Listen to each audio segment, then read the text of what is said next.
आणि आता बातमी तुम्हाला सावध करणारी आहे। तुम्ही शॉर्मा खात असाल तर वेळीच सावध व्हा, नाहीतर तुम्ही हॉस्पिटलमध्ये जाल। असं आम्ही का म्हणतोय हे पहा।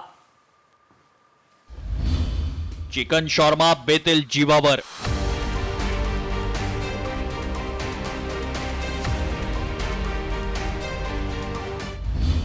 शॉर्मा खाऊन 5 मुलांना विषबाधा।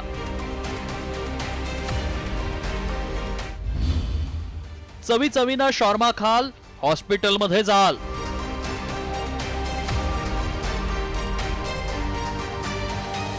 स्ट्रीट फूड असलेल्या शॉर्माचा चाहता वर्ग प्रचंड आहे। स्ट्रीट फूड विक्रेत्यांमध्ये दर 4 किंवा 5 दुकानांमागे तुम्हाला शॉर्माचं दुकान आढळेलच।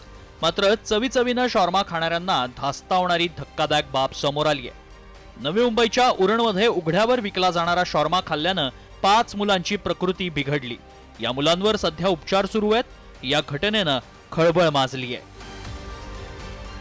आज सकाळपासून 7-8 मुलं आली रस्त्यावरचं उघडं खाल्लेले शॉर्मा हा जो प्रकार आहे ते त्यांनी खाल्लेला होता।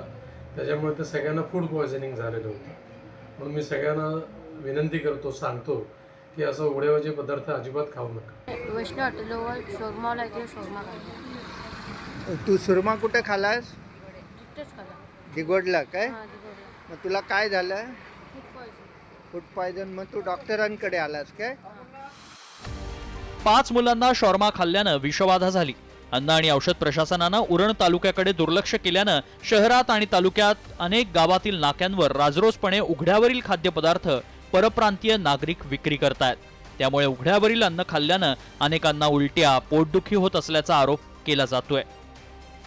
अन्न आणि औषध प्रशासनानं आरोग्याशी खेळणाऱ्या अशा व्यावसायिकांवर तातडीनं कारवाई करावी अशी मागणी रहिवाशांनी केली आहे। या घटनेनं नागरिकांच्या आरोग्याचा प्रश्न मात्र ऐरणीवर आलाय।